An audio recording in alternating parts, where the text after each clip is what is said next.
Devotees, welcome to the glorification of Srīmad Bhāgavatam. We are discussing Canto 1, the creation, Chapter 9, passing away of Bhīṣmadeva in the presence of Lord Shri Krishna. We'll just continue with verse number 8.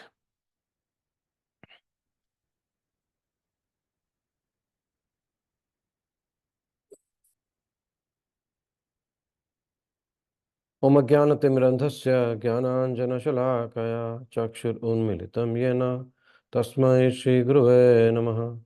Nama Om Vishnupadaya Krishna Prestaya Bhutale Srimate Bhaktivedanta Swamin iti namine. Namaste Saraswati Devi Gaurvani Pacharine Nirvishesha Shunyavadi Paschatya Deshatarine. Jai Shri Krishna Chaitanya Prabhu Nityananda Shri Advaita Gadadhar Shivasadi Gaur Bhakta Vrinda.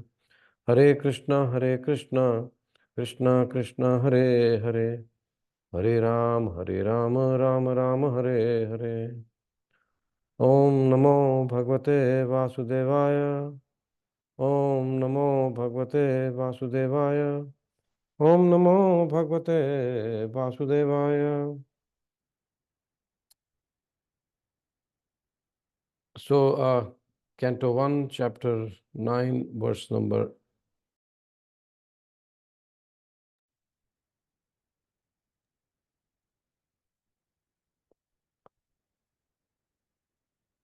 8. Anye chamuniyo brahman brahmaratadayo amlaha shishya rupe tajagmuhu kashyapangirasadayah. Translation and purport by His Divine Grace A.C. Bhaktivedanta Swami Srila Prabhupada Ki Jai. Translation: and many others like Sukadeva Goswami and other purified souls, Kashyapa and Angirasa, and others, all accompanied by the respective disciples, arrived there. Yesterday we spoke about Sukadeva Goswami and a little bit about Kashyapa Muni. We can just read the purport of Kashyapa and Angirasa and then probably move on to the next verse. Kashyapa, one of the Prajapatis, the son of Marichi, and one of the sons-in-law of Prajapati Daksha. He is the father of the gigantic bird Garuda, who was given elephants and tortoises as eatables. He married 13 daughters of Prajapati Daksha, and their names are Aditi, Diti, Danu, Kashtha, Arishta, Surasa, Ila, Muni, Krodhavasha, Tamra, Surabhi, Sarma, and Timi. He begot many children, both demigods and demons, by those wives. From his first wife Aditi, all the 12 Adityas were born. One of them is Vamana, the incarnation of Godhead. This great sage Kashyapa was also present at the time of Arjun's birth. He received a presentation of the whole world from Parshuram, and later on he asked Parshuram to go out of the world. His other name is Arishtanemi. He lives on the northern side of the universe. So Kashyapa Muni is mentioned many times in the pages of Srimad Bhāgavatam. He is, as Prabhupada writes here, is the great grandson of Brahma. He is the son of Marichi and father of gigantic bird Garuda. He had many wives, as Prabhupada says. One of the wives was Kadru and one was Vinata. These are the popular ones. Vinata gave birth to the gigantic bird Garuda. And we also hear the story of how Hiranyakashipu and Hiranyaksha were born from Diti. This is also described, and we'll cover it later on in the Srimad Bhagavatam. Angirasa.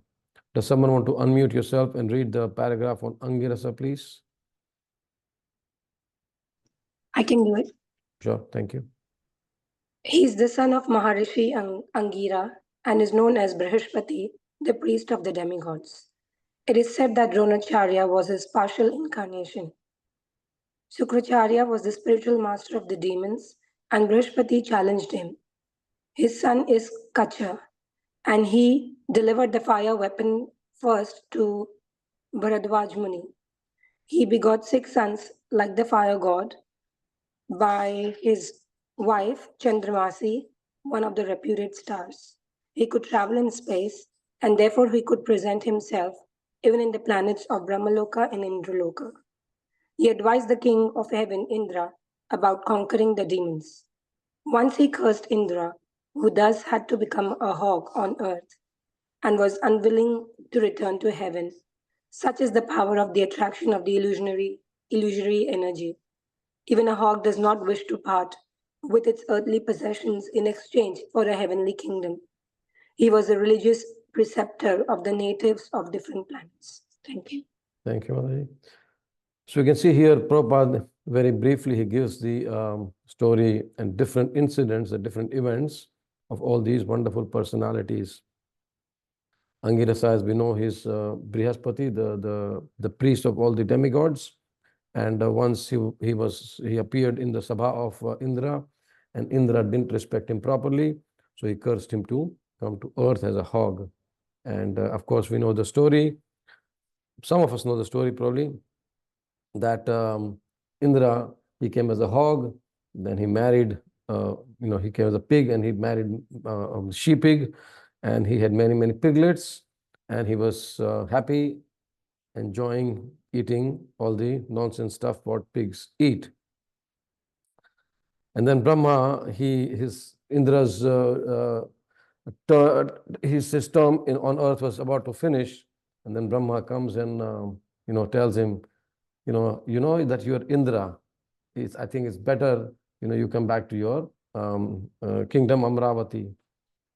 And then just so much covered by this illusory energy, as Krishna says in the Bhagavad Gita in the 13th chapter, he says, the illusory energy, please listen very carefully, that it's got two main functions. Even though we have heard this many, many times, but we actually forget these two functions. One function is to kick the living entity who is in Maya. And the second function is to cover. So it continuously does that. It kicks you and then covers you, kicks you and then covers you. So here Indra was kicked, and then he came from his position of the chief of the demigods to the position of a hog or a pig on planet Earth. And he was living such a miserable life. But even when he was told by Brahma that you are living such a miserable life, whereas you are actually entitled to come back to Indraloka. But he was so much covered by this potency, illusory energy of the Lord, that he said, no. I've got my wives, I've got so many children, and I'm enjoying here eating so many nice things.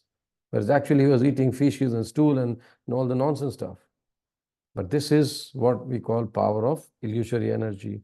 So in our case also, we have to be very, very aware when we are not in the association of devotees, we are not Krishna conscious, we are Maya conscious. Now, when we read the pages of Srīmad Bhāgavatam, we understand that this is our life. What does Parikshit Maharaj say?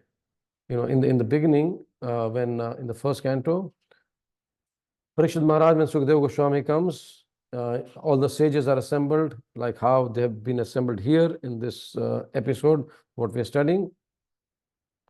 Parikshit Maharaj, glorifies these wonderful sadhus. And if we understand that this is what we are supposed to do, Parikshit Maharaj says, Yesham samsmaranat pumsham sadhya sudhyanti vaigraha. That he says, simply by our remembering you, when we remember these personalities, simply by our remembering you, our houses become instantly sanctified. So when we hear these glories, when we remember these glories, our houses become instantly sanctified. So Yesham samsmarat pumsham sadhya sudhyanti vaigraha kim punar darshana sparsha, darshan and sparsha. So imagine what to speak of seeing you, touching you, washing your holy feet, and offering you a seat in our home. So just by remembering you, if we get purified, what we are doing now is, as I said in the beginning of these two verses, 6, 7, 8, that this is the verse of purification. Just by remembering these personalities, we can get purified. And then by inviting devotees in your home, by seeing them, by touching them, by hearing from them, by washing their holy feet and offering a seat, what will happen? We know generally we ask, Prabhupada used to say that people ask, how can I, serve my family members nicely? And Prabhupada will say, yes, you can serve your family members nicely by becoming a devotee of Lord Krishna, by purifying our life.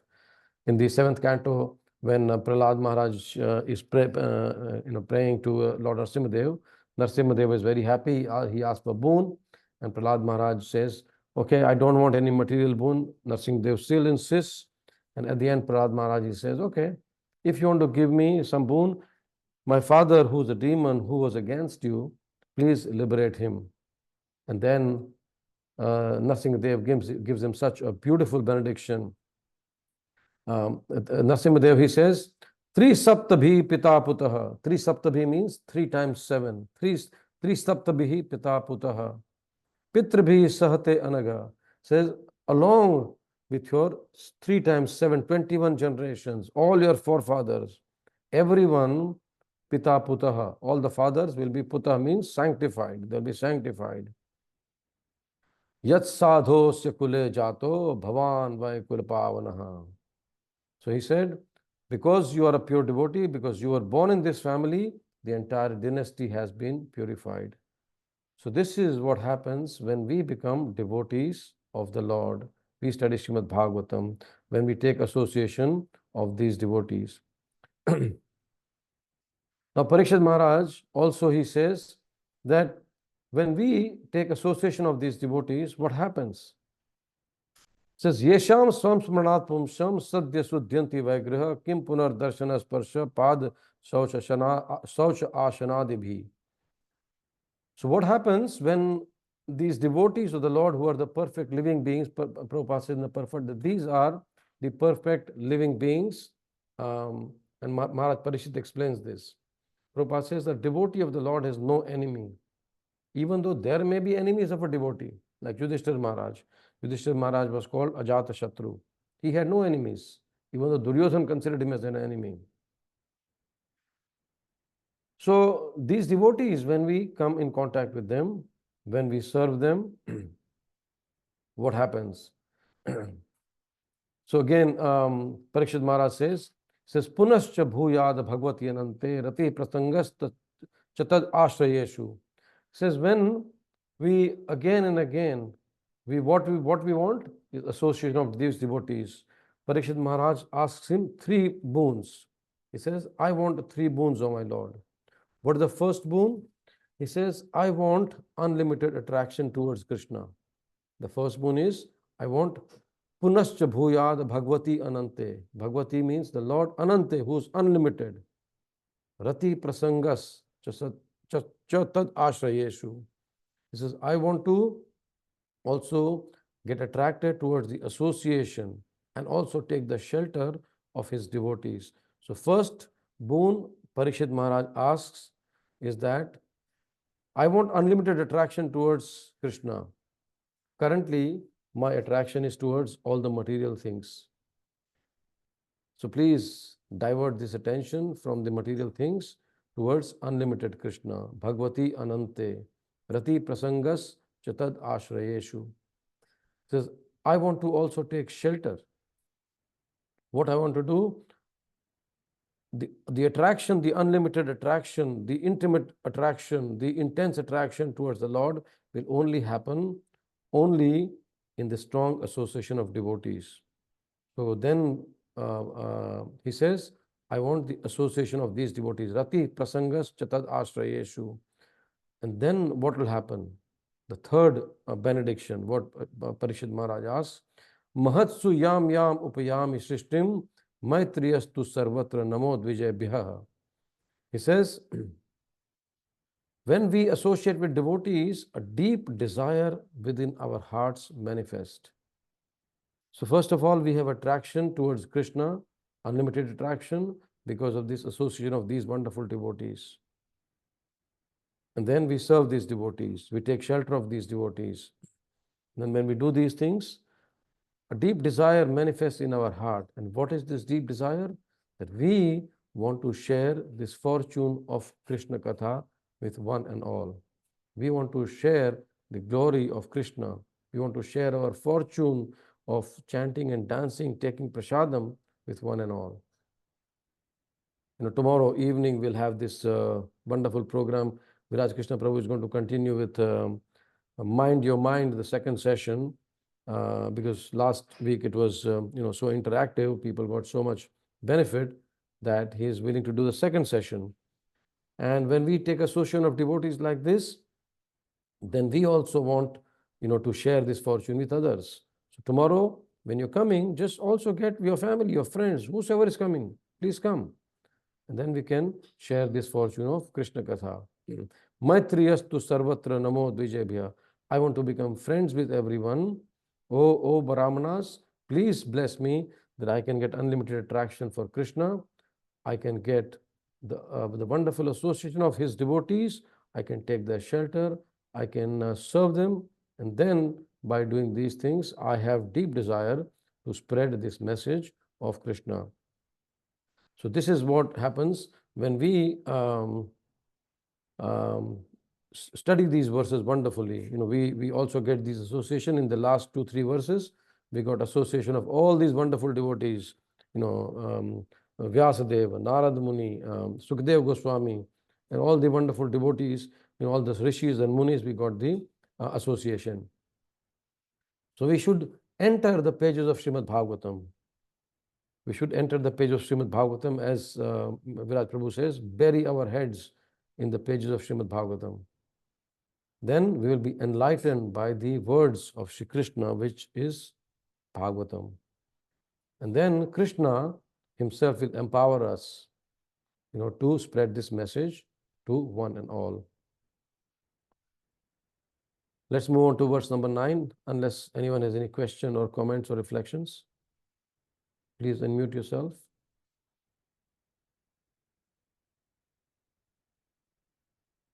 Okay, so we move on to verse number 9.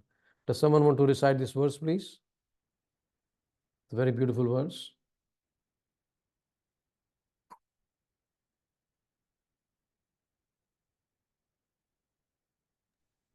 Okay, so I will. I can try. Yes, please go ahead. But I surely will require some help from you. Sure. Hare Krishna. Tan Sametan Mahabhagan Upalabhya Vasitamaha Pujyam Asadharmanyo Deshakala Vibhagavit. Thank you, Mother. Very beautiful. Very beautiful. Thank you. So this verse is Tan Sametan Mahabhagan Upalabhya Vasuttamaha Pujayam Ashadharmagyo Deshakala Vibhagavit. So what word, Mataji, can you speak what word in translation also, please?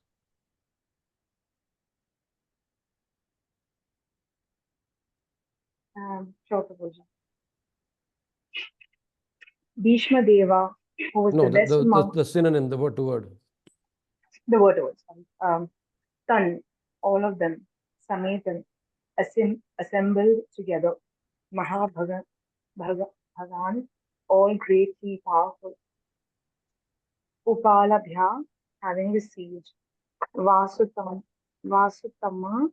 the best among the Vasus, Bhīṣmadeva, Pujayam Asa, welcome, Dharmanya, one who knows religious principles, Desha, place, Kala, time, Vibhagavit, one who knows the adjustment of place and time. Translation also, Mataji. Translation: Bhīṣmadeva, who was the best amongst the 8 Vasus, received and welcomed all the great and powerful rishis who were assembled there, for he knew perfectly all the religious principles according to time and place. Thank you very much, Mataji. So we see here Yudhishthir Maharaj was very morose, and then many personalities, including Lord Shri Krishna, tried to console him. And then Vyasadeva ultimately said, I think we should hurry up a little bit. You be crowned as a king, we make some arrangements, and then we better go and see grandsire Bhīṣma, because grandsire Bhīṣma is the one who has got the knowledge of the how to rule, the ethics, the morality, and if he leaves us without giving his instructions, then that knowledge will also be gone with him. Even after that, Yudhishthira is not very convinced. Then Krishna says, my dear king, you should actually listen to this wise rishi. So let us so they come back to Hastinapur, and all the preparations are going on. The praja is welcoming them, and then they get enthroned. All the Pandavas are given the palaces, and then Yudhishthira also wants to see Bhīṣmadeva, and he goes to take permission of Lord Krishna. And Lord Krishna is in his palace, and he's actually meditating. This is very interesting. Krishna is meditating, and Yudhishthira Maharaj goes and he says, with folded hands, my lord, okay, according to the wishes of your wishes and the wishes of all the rishis, all the ceremonies have happened. Now I want to go and see Bhīṣma Pitamaha. Krishna doesn't answer, and then Yudhishthira Maharaj waits there. And then after some time, Krishna comes to his external consciousness, and he says, my dear king, Bhīṣma is waiting for me so that he can leave. His time has come to leave, but he's waiting for me. I was meditating on him, and he was meditating on me. So this is how we can understand that it's not only that when we meditate on the Lord is not thinking of us. No, even Lord is thinking of us. We heard the story of the diary of Lord Ram, that Lord Ram says, yes, many devotees remember me, but Hanuman, I remember you because you are my best devotee, and your name is in a separate diary. We've heard the story many, many times. So similarly here, Krishna was remembering Bhīṣmadeva. He was actually meditating on Bhīṣmadev's passing away, and then he says, okay, now let us hurry up and go to Kurukshetra, where Bhīṣmadeva is lying. So here, Bhāgavatam, of course, fast forwards, and straight away these rishis and munis are, along with Krishna, Yudhishthira, and the Pandavas, have come to Bhīṣmadeva. So translation and purport by His Divine Grace A.C. Bhaktivedanta Swami Srila Prabhupada Ki Jai. Bhīṣmadeva, who was the best among the 8 Vasus, received and welcomed all the great and powerful rishis who were assembled there, for he knew perfectly all the religious principles according to time and place. Desha Kala Vibhagavit. Purport. Expert religionists know perfectly well how to adjust religious principles in terms of time and place. All the great acharyas or religious preachers or reformers of the world executed the mission by adjustment of religious principles in terms of time and place. There are different climates and situations in different parts of the world, and if one has to discharge his duties to preach the message of the Lord, he must be expert in adjusting things in terms of the time and place. Bhīṣmadeva was one of the 12 great authorities in preaching this cult of devotional service, and therefore he could receive and welcome all the powerful sages assembled there at his deathbed from all parts of the universe. He was certainly unable at that time to welcome and receive them physically because he was neither at his home nor in a normal, healthy condition. But he was quite fit by the activities of his sound mind, and therefore he could utter sweet words with hearty expressions, and all of them were well received. One can perform one's duty by physical work, by mind, and by words, and he knew well how to utilize them in the proper place, and therefore there was no difficulty for him to receive them, although physically unfit. This is again one of the very, very beautiful purports, very, very powerful purports. We can actually speak for hours on each and every sentence. Prabhupada, the main conclusion from this is that when we are sharing this message of Srīmad Bhāgavatam, of Krishna consciousness, we can adjust, depending on the time, place, and circumstances, kala, desha, patra. One time, a devotee asked Prabhupada, Prabhupada, you said, on one hand, we should not have any philosophical deviation. And on the other hand, we can adjust in terms of time, place, and circumstances. How do we do that? Prabhupada chuckled and he said, that requires a little bit of intelligence. So we have to cultivate this intelligence by again studying Srīmad Bhāgavatam, by serving these devotees who are actually spreading this message of Krishna consciousness far and wide. We see in history, this adjustment has been done. Chaitanya Mahaprabhu in his own life, right from the beginning, till the end, he kept on innovating. He kept on innovating. When he was, a student with his friends, he used to teach grammar, all the vowels and alphabets just by giving Krishna's names. When, he became a little older, he realized that unless he takes sannyas, he won't be able to preach. People won't take him seriously. Then later on, when he was traveling in South India, he again changed his method. When he came to Jagannath Puri, he innovated. So basically, Chaitanya Mahaprabhu, as we have heard many times, I've given a class on this, how he started this movement of Krishna consciousness, how he spread the movement of Krishna consciousness, how he structured the movement of Krishna consciousness, how he shared the movement of Krishna consciousness, and then how he savored the movement of Krishna consciousness, the art of love. So adjustments have to be done. Here, Bhīṣma Pitamaha, he is lying on the deathbed, deathbed of arrows. He's in no physical condition. But as Prabhupada says, that he was quite fit by the activities of his sound mind, and therefore he could utter sweet words with hearty expressions, and all of them were well received. So both the welcoming party and the party who's welcomed, they have such excellent relationships that just the simple words coming from the heart were well received. It is said that 3 things at least are required, and anyone can give. Anyone, even a poor person, the poorest of poor, can offer these 3 things to a guest. Nowadays, of course, we don't even like guest. Guest, the word in Sanskrit is called atithi. Atithi means someone who comes without tithi, someone who comes without appointment. Nowadays, people, if you go to someone's place without appointment, they just like frown at you. But when devotees come to our house, when anyone comes to our house for that matter, we should welcome them. We should welcome them with at least 3 things. We can offer them some sweet words, we can offer them some water, and we can offer them a nice seat. These 3 things anyone can offer. In the 10th canto, Krishna is visiting, I think one of his old friends who's a king. And in the same kingdom, there is a Brahmana. So Brahmana is very poor and the king is very opulent, of course. And Krishna accepts the welcome and the service of both of these personalities in the same way.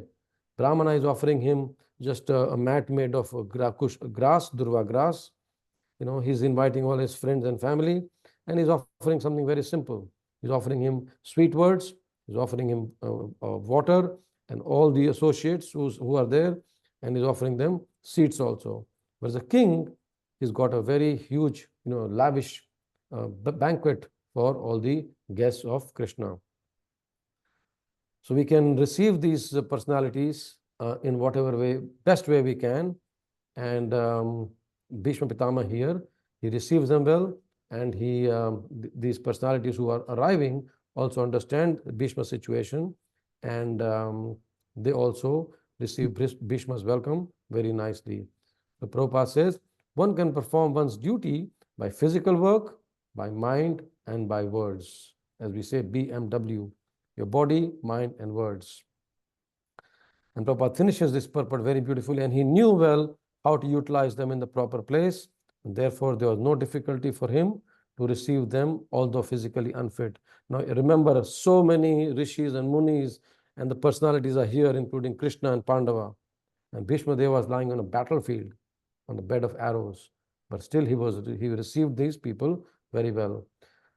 So understanding these concepts, understanding this etiquette, understanding this culture of Srīmad Bhāgavatam, we can pray, O Sukadeva Goswami, O Parikshit Maharaj, O Sut Goswami, O Shaunak Rishi, O Srimati Kunti Devi, O Bhīṣmadeva, all the rishis, all the personalities, please make facilities that Bhagavatam enters our life.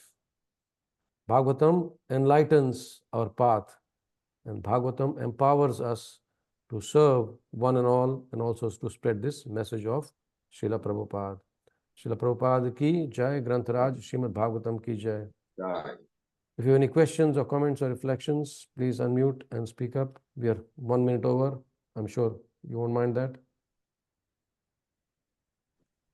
Can I ask a question, Prabhu? Yes, please. So, Prabhu, in this pastime, we can see that Bhīṣmadeva is about to leave. He was meditating on the Lord. Lord was meditating on Bhīṣmadeva.